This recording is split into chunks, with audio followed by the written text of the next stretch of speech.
शादी समारोह में शामिल होने जा रहे परिवार की थार अलकनंदा नदी में समाई, 5 की मौत, 1 महिला रेस्क्यू।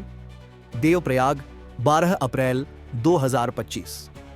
उत्तराखंड के टिहरी जिले में बद्रीनाथ हाईवे पर एक दिल दहला देने वाला हादसा सामने आया है। फरीदाबाद से चमोली के गौचर में एक शादी समारोह में शामिल होने जा रहे एक परिवार की थार वाहन अनियंत्रित होकर करीब 250 मीटर गहरी खाई में गिरने के बाद अलकनंदा नदी में समा गया।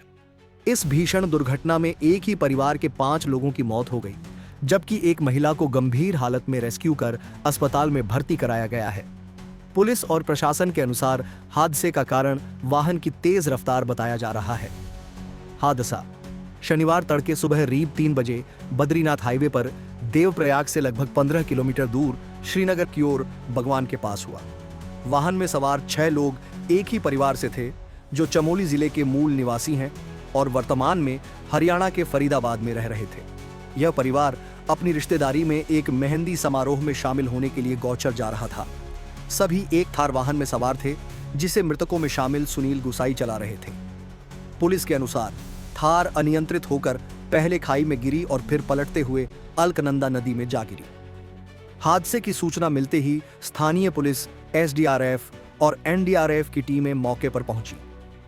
क्रेन की मदद से वाहन को नदी से बाहर निकाला गया, जिसमें 5 शव बरामद हुए। एक महिला अनीता नेगी को गंभीर हालत में रेस्क्यू किया गया और उन्हें तत्काल श्रीनगर के बेस अस्पताल में भर्ती कराया गया।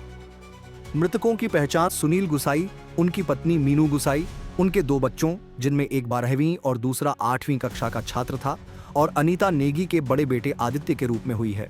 अनीता नेगी, जो इस हादसे में जीवित बची हैं, सदमे की हालत में हैं और अभी कुछ भी बोलने की स्थिति में नहीं है। अनीता के पति भारतीय सेना में कार्यरत हैं और उनकी छोटी बेटी रुड़की में ही रह गई थी। जानकारी के मुताबिक अनीता और मीनू गुसाई सगी बहन थीं। दोनों अपनी मौसी के बेटे भांजे की शादी में शामिल होने के लिए परिवार के साथ रुड़की से रवाना हुई थी। मीनू और उनका परिवार फरीदाबाद में रहता था, जबकि अनीता अपने बच्चों के साथ रुड़की में थी। यह यात्रा उनके लिए खुशी का मौका थी, लेकिन नियति को कुछ और ही मंजूर था। हादसे की सूचना मिलते ही स्थानीय प्रशासन और राहत टीमें तुरंत हरकत में आईं। गहरी खाई और नदी में वाहन के डूबने के कारण रेस्क्यू ऑपरेशन में काफी चुनौतियां आईं। क्रेन की मदद से थार को नदी से बाहर निकाला गया, जिसके बाद शवों को बरामद किया गया। अनीता नेगी को नदी से जीवित निकाल लिया गया, लेकिन उनकी हालत गंभीर बनी हुई है। पुलिस ने प्रारंभिक जांच में तेज रफ्तार को हादसे की मुख्य वजह बताया है। बद्रीनाथ हाईवे पर यह इलाका खतरनाक मोड़ों और गहरी खाई के लिए जाना जाता है। इसके बावजूद कई चालक सावधानी बरतने में लापरवाही करते हैं, जिसके चलते इस तरह के हादसे सामने आते हैं। पुलिस ने वाहन के मालिकाना हक और चालक की स्थिति की जांच शुरू कर दी है। साथ ही हादसे के अन्य संभावित कारणों की भी पड़ताल की जा रही है। हादसे की खबर सुनते ही परिवार और रिश्तेदारों में शोक की लहर दौड़ गई। कुछ परिजन मौके पर पहुंचे, लेकिन अनीता की हालत को देखते हुए उनसे कोई बातचीत नहीं हो सकी। मीनू और सुनील के बच्चों की मौत ने पूरे परिवार को गहरे सदमे में डाल दिया है। स्थानीय लोगों ने भी इस हादसे पर गहरा दुख जताया है। चमोली और फरीदाबाद में परिवार के घरों पर मातम पसरा हुआ है। शादी समारोह की तैयारियों में जुटा परिवार अब अंतिम संस्कार की तैयारियों में जुट गया है। अनीता के पति, जो सेना में हैं, को सूचना दे दी गई है और वह जल्द ही परिवार के पास पहुंचने वाले हैं। यह हादसा एक बार फिर उत्तराखंड के पहाड़ी इलाकों में सड़क सुरक्षा के सवालों को खड़ा करता है। बद्रीनाथ और केदारनाथ जैसे तीर्थ स्थलों की ओर जाने वाले हाईवे पर हर साल सैकड़ों हादसे होते हैं, जिनमें कई लोग अपनी जान गंवा देते हैं। स्थानीय लोग और विशेषज्ञ लंबे समय से इन सड़कों पर बेहतर सुरक्षा उपायों की मांग कर रहे हैं।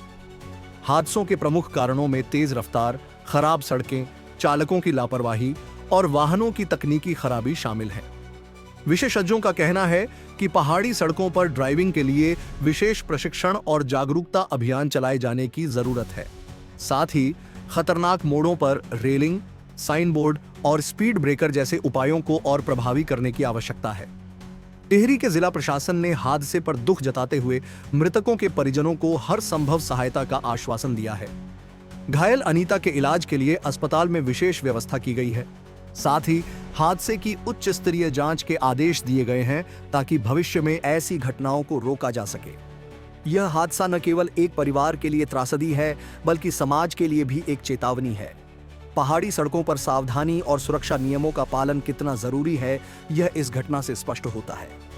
हमारी संवेदनाएं मृतकों के परिवार के साथ हैं और घायल अनीता के शीघ्र स्वस्थ होने की कामना करते हैं।